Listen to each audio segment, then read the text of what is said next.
The premise of the movie is set in the late Qing Dynasty in China. One day, a spoiled young man named Wang is taking a stroll in the market alongside his minions. They come across a beggar named Su Can laying on the ground. Wang makes his people assault the beggar for no reason, humiliating him and calling him different names. They bully the poor guy, but he doesn't bother to retaliate. At last, Wang pees on him, asking him to quench his thirst. After they leave, Su Can is left behind in the street, senseless and beaten. He has been living in misery for the past month, but life was different for him before that. The scene cuts to a few months ago. On the same street, Wang and his minions steal a little girl's toy for fun, but this time, they are stopped by Su Can. He is a formal martial arts expert who is turned into a beggar. Even though Su Can's lifestyle is looked down upon, he has gained popularity because of the fighting skills that he frequently showcases. Because of this, he has also gained the title of the leader of Beggars. Su Can asks Wang for money, then proceeds to beat up his minions. Eventually, justice is served, and the little girl gets her toy back. Everyone cheers for Su Can, making him the center of attraction. That night, something strange happens in the emperor's residence. A guard loses control of himself and starts attacking the higher officials. His eyes turn milky white and his nails elongate, almost as if an entity has possessed him. The soldiers try their best to stop him, but the man can hardly be touched. The city's councilman, Fucha Yuheng, watches the incident while hiding and praying for his life. Simultaneously, the emperor, unaware of everything, is sleeping in his chamber. He also has a nightmare of someone with long nails beheading his soldiers. The emperor wakes up covered in sweat from the dream and immediately calls Fucha to his chamber. By now, the guard has returned to his normal form and has no memory of what he did. The emperor is informed that the same thing happened to many people in the city. Rumors blame it on a highly contagious virus, but the emperor knows better. To solve the problem, he has to worship heaven for days without meeting anyone from outside. Hence, he asks Fucha to start an investigation and find the root of the problem while he is away. Fucha is confused about where he should start the investigation. Hence, he asks his nephew, Su Can, for help.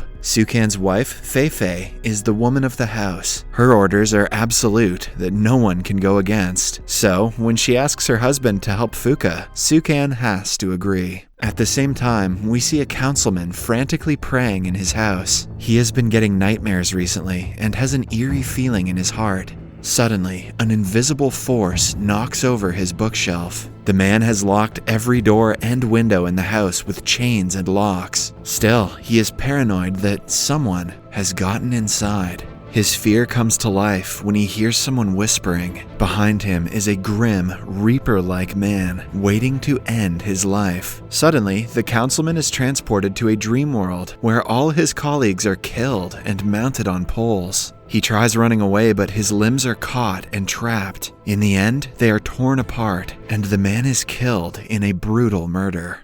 The next day, Su Can brings Fucha to a brothel with an excuse to investigate. In reality, he is fed up with his wife and wants to have fun with someone else for the night. He lines up a bunch of beautiful women and is making his pick when he hears Fei Fei calling him. Su Can, caught in 4K, quickly makes an exit and pretends to be entering the brothel for the first time. Fei Fei knows that it is only an excuse. Hence, when they get back home, she brings out a whip, looking to teach him a lesson in bed. The following morning, Su Can is informed about another person being possessed and killing guards. He immediately comes to their rescue and once again impresses the people with his fighting skills. However, in the middle of the fight, the rival gets an upper hand and is about to land a fatal attack. Right then enters Sha Jiu, the descendant of Feng Jing religion. He defeats the rival with a single punch, gaining everyone's compliments. He addresses Su Can as master and treats him with respect, but still, Su Can cannot help but feel a hint of jealousy because of Sha Jiu's popularity. Later that day, Su Can is in the market when half of the crowd stops abruptly. They force an attack on the other half, revealing that they have been possessed. Amidst the chaos, Su Can notices the Grim Reaper on top of a roof. He follows the man and ends up in a field where he is attacked. After a brief struggle, the Reaper disappears on his own. Back in the market, Fei Fei is also fighting the possessed, but is about to be killed. Then, Xiajiu arrives and defeats every single possessed person. He is praised for saving many lives, but the family of the possessed are in distress. To help them, Xiajiu brings their unconscious bodies to his home and performs a ritual. By the end of the ritual, they return to life and are all better. He also reveals that he has been trained in white magic and knows a way to stop the Grim Reaper. Sukan, on the other hand, is furious that Xiajiu is getting all the attention. To discredit him, he knocks his uncle out and blames it on Xiajiu's magic. But it doesn't take long before the trick is revealed, and he is humiliated in front of everyone. At midnight, Xiajiu comes to Sukan's house to talk to him about something important. According to him, the Grim Reaper is a junior who used to learn magic with him a long time ago. He was the best student the school ever had, but was tricked into failing the final test. Everyone in the village apprehended him for cheating, which is why he has returned and is seeking revenge on everyone. Fucha is delighted that they finally have a lead in the case. However, they will have to make a plan to catch the culprit. Later, Sukan sees Fei dying after falling into the river. When he goes to help her, he also drowns and ends up in a hallucination. He wakes up in the morning and realizes he was just dreaming. However, the dream was so vivid that he suspects someone cast a spell on him. Later that day, Wang is troubling people as usual. This time, he takes it too far and has to be stopped by Xiajiu. He teaches the bullies a lesson and gains appreciation from bystanders yet again. When it gets dark, people gather in front of a shrine to pray. Fucha pretends to be Sukan to lure the Reaper in. Although he is not so good at acting, the plan works, and the Reaper falls right into their trap. He tries to fight Sukan and kill him, but is in turn killed by Xiajiu. The chaos subsides and the killings finally end. In the following scene, everyone is in front of the Emperor, telling him about the progress. Impressed by Xiajiu's abilities, he fails to recognize Sukan's role in the mission. Sukan feels humiliated when his presence isn't acknowledged, while Xiajiu is asked to stay longer in the palace. Once he is alone with the Emperor, he is asked to check his health using his magic. Xiajiu predicts the nightmares are a symptom of heart disease. He assures the Emperor that he has a magical medicine that will make him better in no time.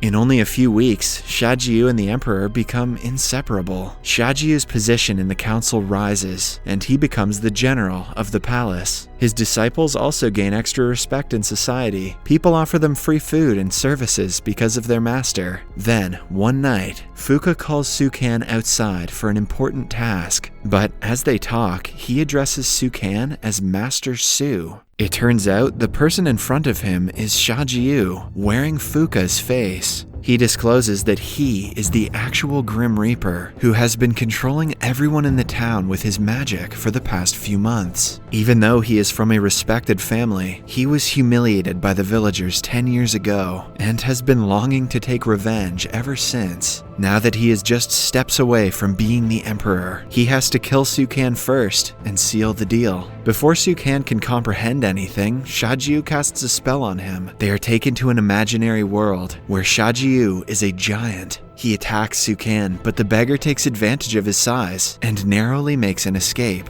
To cast out of the spell, Sukan uses a unique dragon technique and lands an attack. They return to the real world, but the battle continues. Sukan is physically stronger, but in front of Xiajiu's spells, he is left weakened. Xiajiu wants him to suffer, so instead of killing him, he breaks his ankles and curses him to live like an actual beggar for the rest of his life. At the same time, a troop sent by Xiajiu attacks the beggar base and kills everyone. Fei fights for her life, but eventually suffers the same fate as the others.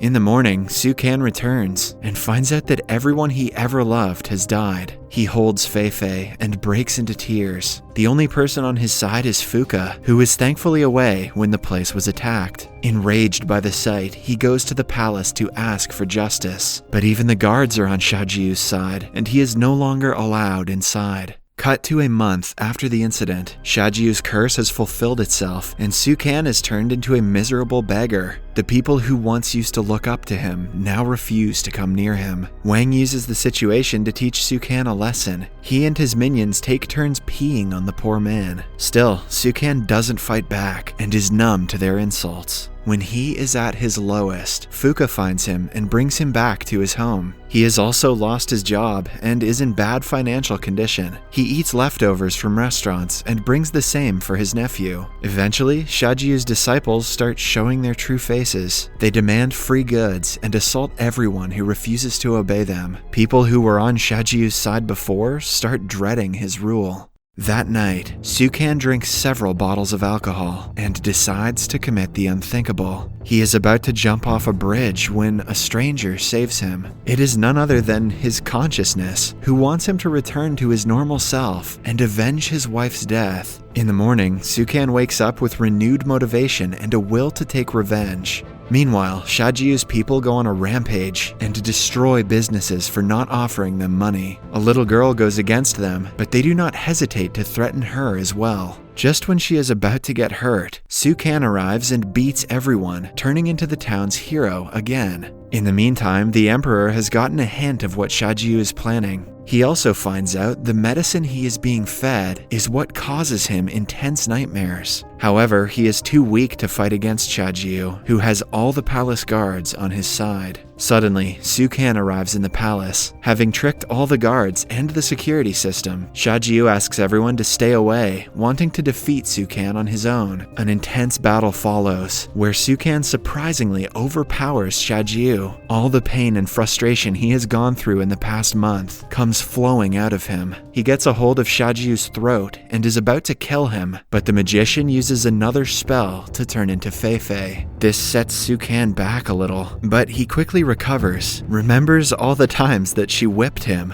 and surprises him with a counterattack. At last, Xiajiu is thrown into the fire and killed. Xiajiu's followers are agitated at their master's death, but before they can attack, Sukan's supporters arrive and fight them. In the last scene, Sukan is in the streets, continuing his life as a normal beggar. Then, one day, he sees a girl who looks exactly like Fei-Fei. The movie ends as she offers him a piece of bread. Subscribe for more videos like this, turn on notifications, and leave a like to help the channel out. Thank you for watching.